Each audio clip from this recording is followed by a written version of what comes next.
It attracts creative people, makes creative things happen. And the pioneers and the immigrants, they haven't stopped. They're still coming, and they're still making California the special place we know it to be. And as a son of immigrant parents, I'm proud to call California home. It was California that took my family in when we were fleeing war in Southeast Asia. And of course, we know that we lead the nation. I'm very proud of California's leading role in inventing America's future. I am so thankful for the opportunities that have come my way. We have 13 research universities, 10 of them on University of California campuses. And a progressive government that provides opportunities for all of the people in our state.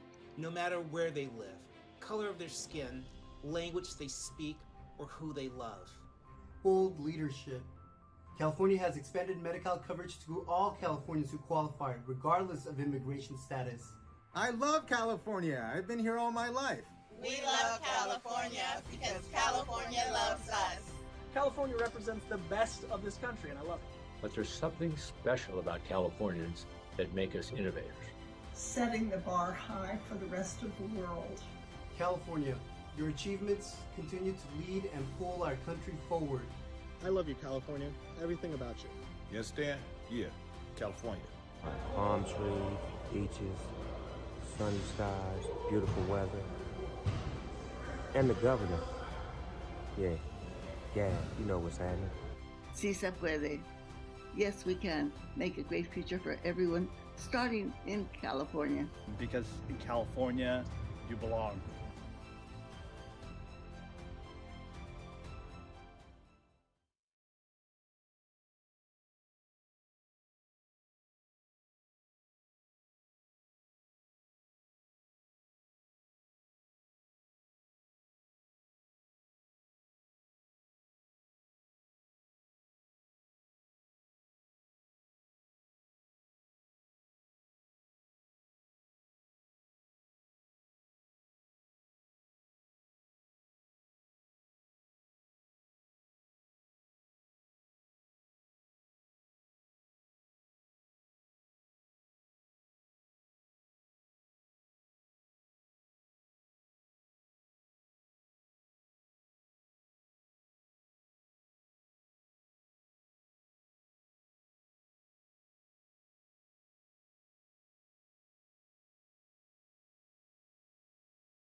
Happy day,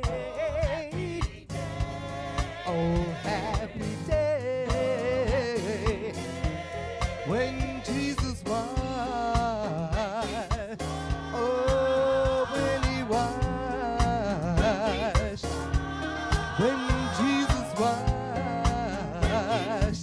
he washed my sins away. Oh,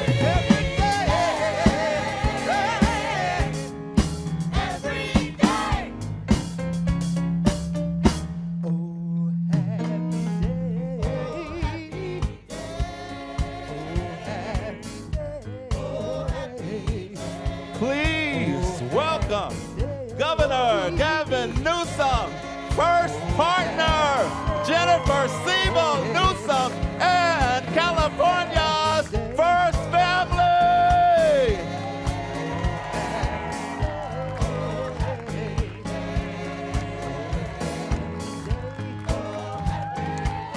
it's a great inauguration.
rise for the Pledge of Allegiance, led by the first family of California, Montana, Hunter, Brooklyn, and Dutch Siebel Newsom.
Please give a warm welcome to the first partner of California, Jennifer Siebel Newsom.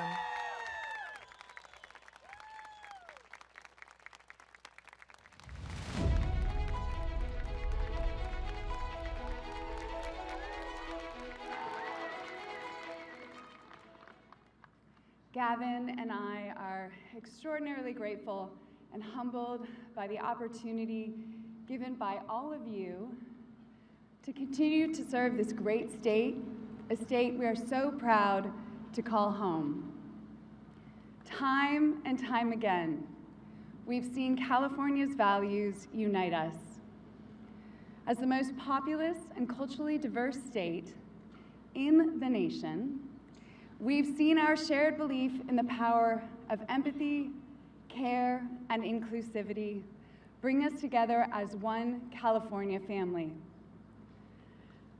4 years ago, I had the privilege to read Let Us Gather in a Flourishing Way, a magical poem by U.S. and California Poet Laureate Emeritus Juan Felipe Herrera.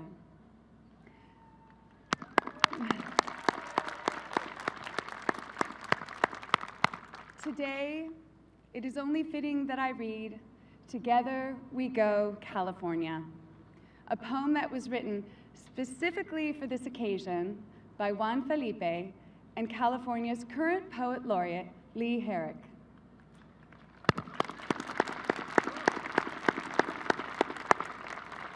The poem speaks to California's values and highlights the beautiful diversity and togetherness that sets our state ahead and apart. It's a lyrical celebration of the remarkable heart, spirit, and soul of the great people of this state. Juan Felipe and Lee, thank you. I'm so grateful and proud to share Together We Go, California with all of you today.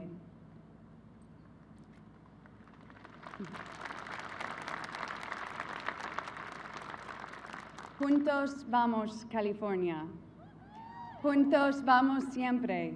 To be free, para ser unidos y cantar colectivos, with kindness y corazón, sisterhood and brotherhood, we will dance con todos desde la estrella que ilumina los campesinos hasta cada barrio, trabajadores de todas vecindades. Juntos, vamos, California. Un nuevo tiempo nos espera. Juntos, con nuevas ideas, vamos unidos. Soñamos, marchamos, fuentes de liberación, la nueva idea, el nuevo presente, para ella, para él, para todos con fuerza y amor. Together we go. Honremos nuestras piscas, lagunas, montañas y ríos, los valles de nuestra labor, zapateados de folclóricos. Vamos, California. Cantemos un coro nuevo, una nueva voz, our collective llantos, an abuelita's hopeful whisper, los cuentos de la jornada y llegada de nuestros padres, and the powerful voice de una mujer, como un amanecer. Escucha, Listen, here come our longtime corridos, our country canciones del rancho y de los campos, de guitarra y acordeón, our klezmer, our Asian dragons, nuestros dream catchers, the deep tambores de nuestro potencial. Vamos, California, con una visión para todos. Juntos pintaremos con pinceles de arco iris y de un nuevo tiempo, pouring luz from conversations at our families' tables. Los astros y los mares nos reconocerán, and we will regain their respect de nuevo así. Together we will surf the new emerald ondas hasta llegar derecho a nuestro nuevo hogar. California, este canto es para ti. Así vamos, vamos, vamos. En cada puerta, a beach house. En cada salón, a beach school. Los papás, los estudiantes y las maestras will write and they will sing. Dibujarán y descubrirán nuestra California, our California. This is how we will go. And we will discover nuestra voz. Ella cantará, esta es mi voz, and I will shape California. Her voice might sound like the Pacific, expansive and true, y si escuchas atentamente, sonará como el amor de lo que es posible, el sueño de California. Together, let us keep rising. Soñemos, trabajemos, juguemos también. Sigamos adelante, California. Vamos juntos. Porque este es tu California, nuestra California, radiante California, flourishing California. Together, unidos we grow. Para ti, para todos, vámonos ya. Vamos con tu lucero. Viva el corazón de California. Gracias. Thank you.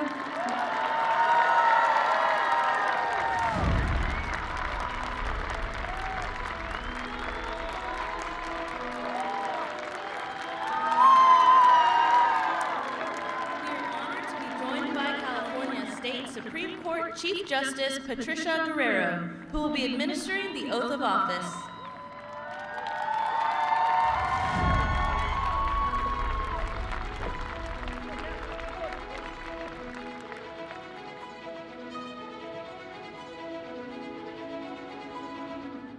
Please welcome the 40th Governor of the State of California, Gavin Newsom, accompanied by the first partner and the first family.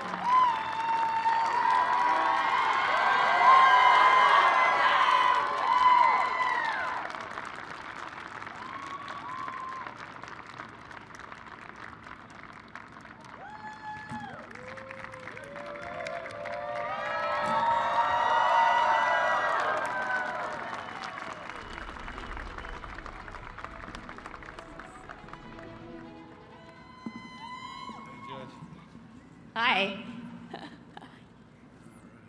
You ready? Ready.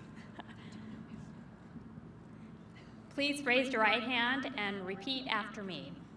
I state your name. I, Gavin Newsom, Do solemnly swear do solemnly swear that I will support and defend that I will support and defend the Constitution of the United States the Constitution of the United States and the Constitution of the State of California and the Constitution of the State of California against all enemies, against all enemies, foreign and domestic, foreign and domestic, that I will bear true faith and allegiance that I will bear true faith and allegiance to the Constitution of the United States to the Constitution of the United States and the Constitution of the State of California, and the Constitution of the State of California, that I take this obligation freely that I take this obligation freely without any mental reservation without any mental reservation or purpose of evasion, or purpose of evasion, and that I will well and faithfully discharge and that I will well and faithfully discharge the duties upon which I am about to the enter. duties upon which I'm about to enter. Congratulations. Thank you, Judge.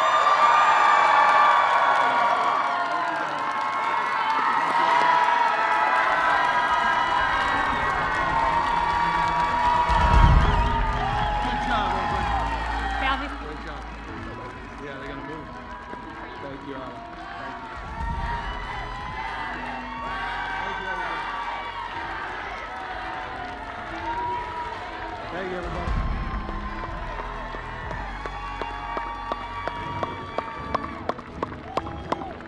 Thank you, everybody. Thank you, everybody. Let me thank all of you for taking the time to be here, and let me just express my gratitude to each and every one of you, but most importantly, to my kids. I leaned over to a few folks. I said the most stressful part of the day was, well, seeing my daughter Montana in those high heels. I'll acknowledge that. But seeing my kids get through that Pledge of Allegiance, I think we spent about 600 hours on that, and it paid dividends. It paid dividends. So did Jen learning Spanish, by the way. That's remarkable. Remarkable. Look, what a glorious and gracious day. I want to thank all of you, particularly those of you that took the time to walk with us, to march with us. Dolores Huerta leaned over and said, look, I've marched with a lot of people, but Martin Luther King never walked as fast as you are right now.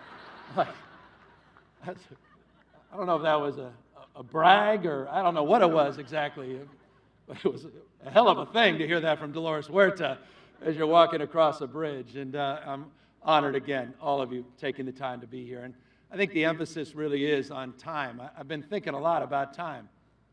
You know, and maybe it's my age, maybe it's being a parent, but time has been on my mind. You know, it's done the usual trick on me. It says that it's been 4 years. 4 years since I, stood in the shadow of the Capitol and delivered my first inaugural address, then with my 2-year-old in my arms, Dutch, and his pacifier. Probably the only thing you remember about that inaugural. I know my standing. 4 years. 4 years. Disaster and plague, they bend the clock in very strange ways. It feels both like a flash and an eternity. And in the longest hours of my first term, trying to plot a course through pandemic and wildfires and mass shootings and social unrest, I found myself looking backward as much as I was looking forward. And I recall in the 1970s when I was 10, maybe 11 years old, a child of divorce and dyslexia, trying to find my bearings. I was a kid traveling back and forth across the Golden Gate Bridge between the two very different lives of my mother and my father. I couldn't read, and I was looking for any way to ditch classes. I'd fake stomach aches and dizziness. I'd bite down on the thermometer, the nurse's office, trying to make the temperature rise past 100. Didn't work.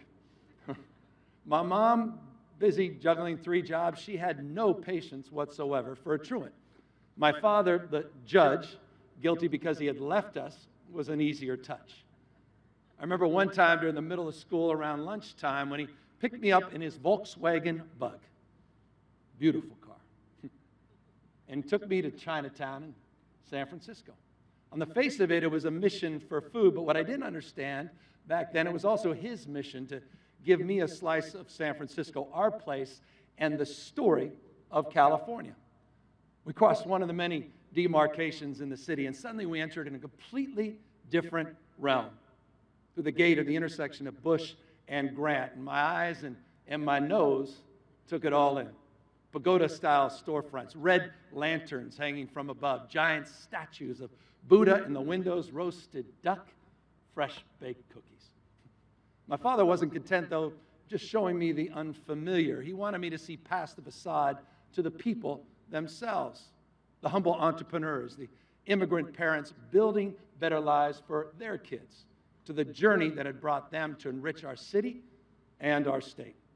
This was the same California, by the way, that my great-great-grandparents from County Cork arrived from Ireland to start a new life in the first years of California's statehood. William Newsom the first became a beat cop in San Francisco. And the Newsoms began to plant roots as working-class Irish in a land where anything was possible.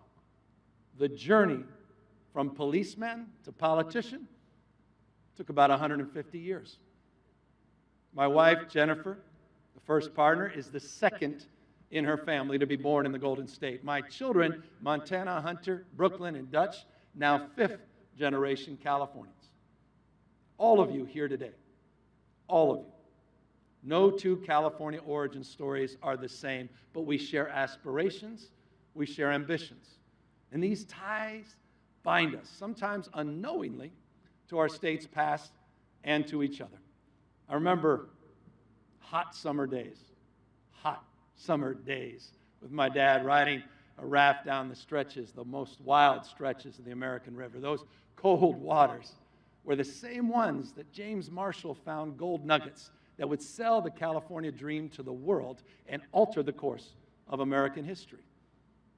I'm mindful, though, there is another side to that story, not the fairy tale. California's statehood, after all, was also sealed with a brutal genocide against Native people. Reconciling that complexity has always guided my own understanding of myself and the state I love so deeply.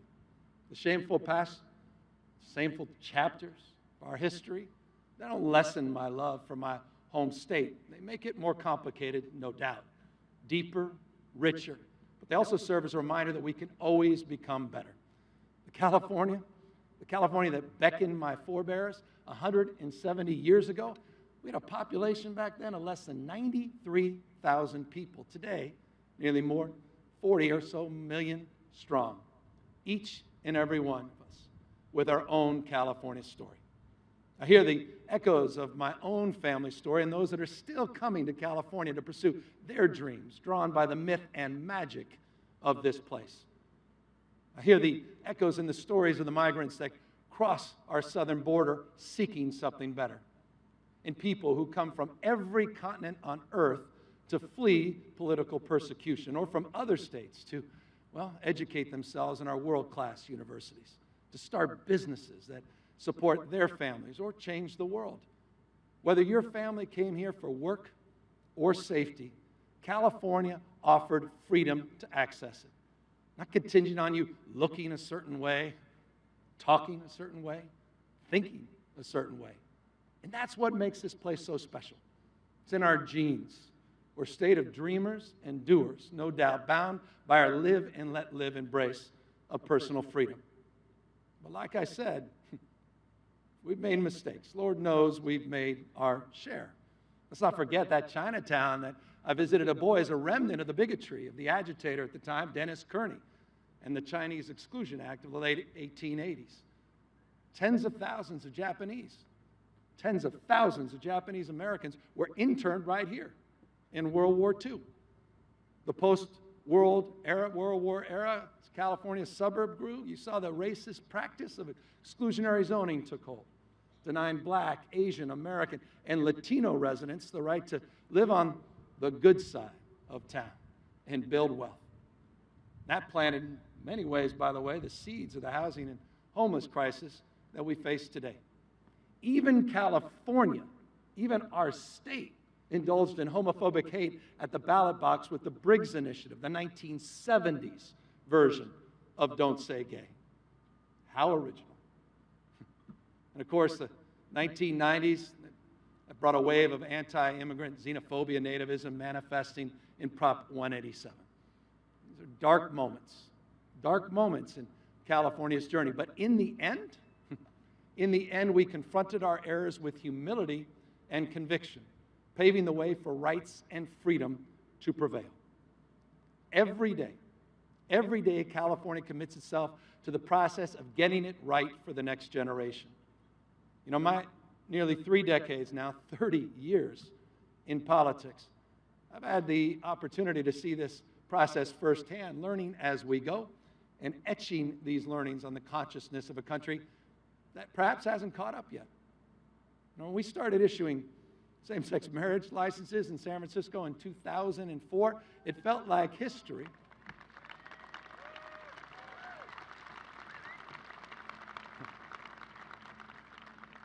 It felt like history was moving at the time at light speed in the right direction, decades and decades of advocacy, culminating with that beautiful, that indelible winter of love.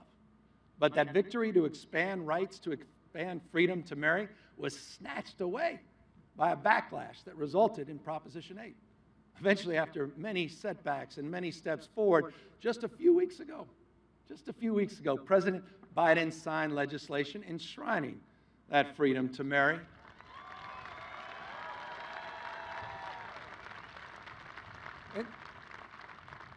And that's been the story, hasn't it? That's been the story of progress throughout our history. It's not always easier, it's not always linear. But in the end, the verdict is clear. Crystal clear. Expanding rights is always the right thing to do. And yet, there's still forces, pretty clear, still forces in America that want to take this nation backward. We saw that 2 years ago on this day when the unthinkable happened at a place most Americans assumed was invincible. An insurrectionist mob ransacking a sacred pillar of our democracy, violently clashing with sworn officers upholding the rule of law. By the way, just like the brave men and women whose heroism we inscribe here on our own peace officers' memorial.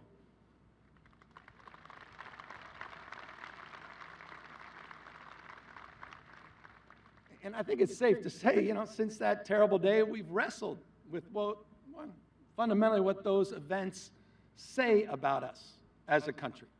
The ugliness that overflowed on January 6, 2021, we know this, was in fact decades in the making, fomented by people who have a very different vision of America's future. Very different. Red state politicians and the media empire behind them selling regression as progress, oppression as freedom. And as we all know too well, there's nothing original about their demagoguery. All across the nation, anxiety about social change has awakened long dormant authoritarian impulses, calling into question what America is to become, freer and fairer, or reverting to a darker past. Instead of finding solutions, these politicians, devoid of any new ideas, pursuing power at any cost, are playing on our fears, our prejudices, and our paranoias. The struggle to be who we ought to be as a nation is difficult, yes, and demanding. And that's why we should be clear-eyed, crystal clear about their aims. They're promoting grievance and victimhood in an attempt to erase so much of the progress you and I have witnessed in our lifetimes. They make it harder. They make it harder to vote and easier to buy illegal guns. They silence speech, fire teachers, kidnap migrants, subjugate women, attack the Special Olympics, and even demonize Mickey Mouse. All camouflaged under the hijacking of the word freedom. But what they really want, you know this, is more control, intrusive government, command over your most intimate decisions, when to have a family, how to raise your kids, how to love. And while they cry freedom, they dictate the choices. They dictate the choices people are allowed to make, fanning the flames of these exhaustive culture wars.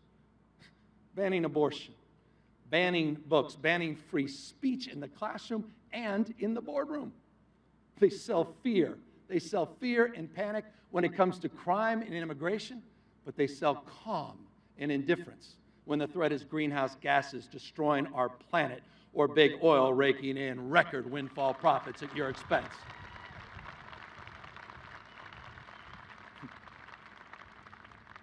But California, your state, our state, that offers a reason for hope. Someone said this years ago about our state: there's no soil better adapted. I love that. No soil better adapted to liberty and opportunity, the sense of possibility, than here in our home state, California. Now the fourth largest economy in the world. More venture capital, more startups than any other state in America, leading the world in the transition to a low-carbon, green growth future. An industrial economy, and it's leading the way in biotherapeutics and genomics and aerospace and battery storage, high-speed internet connecting Central Valley to the Central Coast. We're rebuilding roads from Wairika to San Ysidro, providing clean water from Calusa to Coachella. But New Cal Poly and Humboldt conveying more scientists, more researchers, more engineers, more Nobel laureates than any other state in the nation. We have debt-free college for hundreds of thousands of students and the largest volunteer corps in America.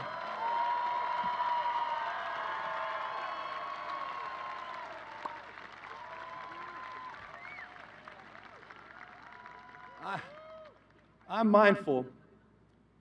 mindful, though, like the nation, we're two rivers at once, a mix of light and shadows. So as we go forward, we must continue our quest for an honest accounting for where we've fallen short. None of us are naive on affordability, on housing, on homelessness. Because in the pursuit of belonging and equal justice, California must be the enduring proof of concept. We must reconcile our shortcomings, bring everyone along in our prosperity. After all, a healthy democracy must be inclusive. Government by the people and for the people requires people willing to fight and to protect, to advance it. That's just like we did last year, isn't it? Just like we all did when we overwhelmingly enshrined reproductive rights into our state constitution. You chose choice. In our finest hours, California has been, freedom's force multiplier, protecting liberty from a rising tide of oppression, taking root in state houses, weaknesses masquerading as strength, small men in big offices. More than any people in any place, California has bridged the historical expanse between freedom for some and freedom for all.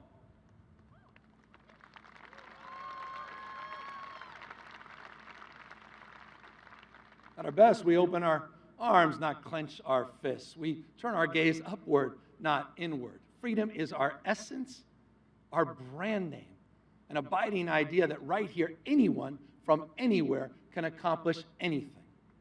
We've overcome, haven't we, California? We've overcome the destructive impulses of extremism and racism and nativism and shown the rest of America it's not only achievable, it's undeniable. But going forward, California will continue to lead out loud by advancing a far-reaching freedom agenda, a full-throated answer to the demagogues of division determined to regress and oppress. Freedom, by the way.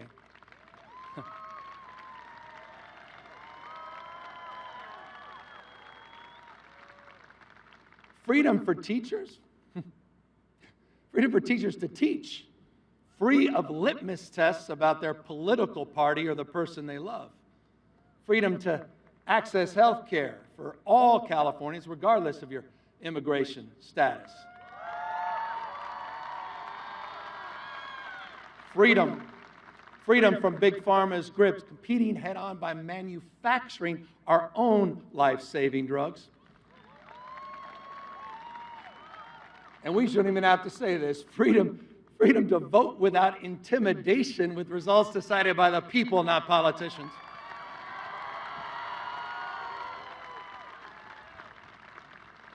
The battle lines, they're drawn. And I'll say it once again, it is time for choosing. Let's not forget, the policies that started here in our state, California, were once considered nothing more than romantic possibilities. They've now become commonplace across the other 49 states. It is absolutely true. California lights out the territory for the rest. That's what we do best, giving shape to the future, molding the character of the nation, just like those rivers. Just like those rivers that molded and sculpted so many of California's deepest valleys, the places of my childhood memories, those rafting and camping trips with my dad, falling in love with California over and over and over again. My dad died shortly after I was elected governor in 2018. He never got to see his son assume office, nor did my mother, Tessa, who died just before I became mayor of San Francisco. But their dreams, their spirit, their love of California is with me every day, just as they were last year. Last year when I found myself with leaders of California's most populous tribe, the Yurok. I was floating down another great American river, the Klamath, in a traditional dugout canoe. We stopped for dinner. Stopped for dinner right on the river bank and prepared salmon smoked on redwood over a traditional fire pit. The bark infused flavor into the fish, imparting a taste familiar to the Yurok people, stretching back to their earliest ancestors. Just a few weeks ago, I returned to the Klamath and met with the Yurok, Karuk, and Klamath tribal leaders, this time, though, to celebrate the removal of 4 dams, America's largest dam removal project in U.S. history.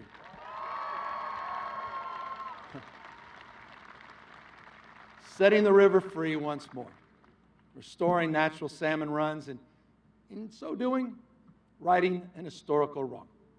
Because this is what California does.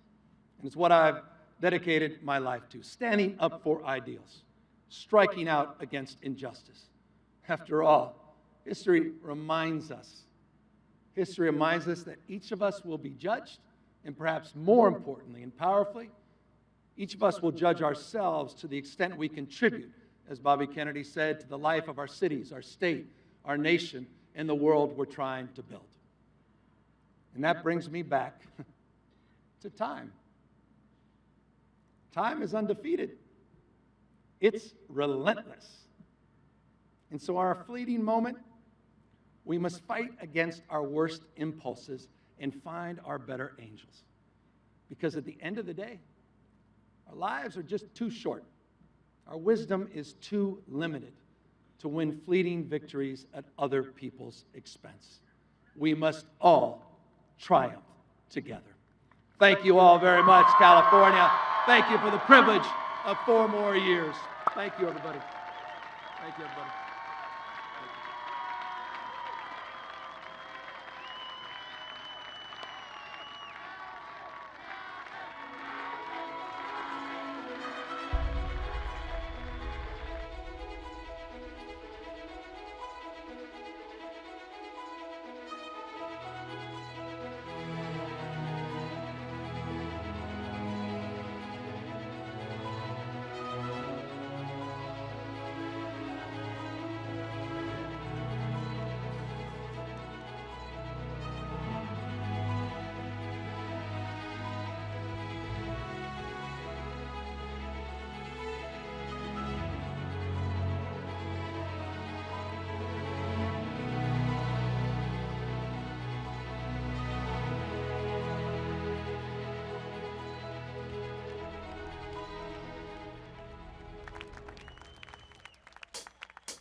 Come on, I will.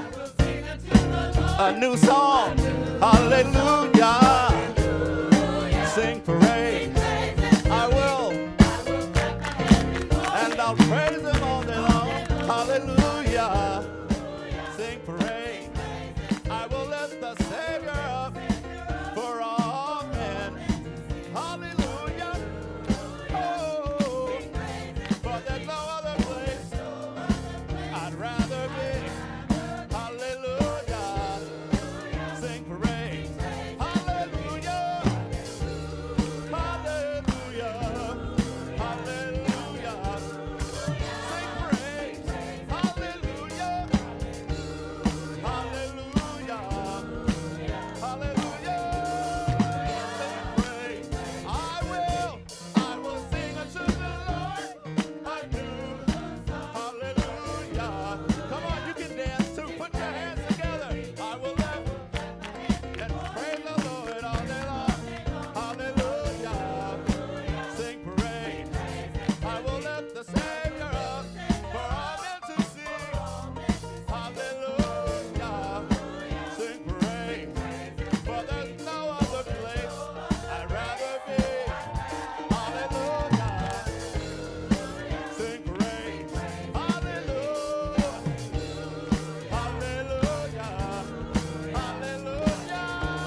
Time to celebrate. Proceed toward the Tower Bridge. The People's Party is about to begin.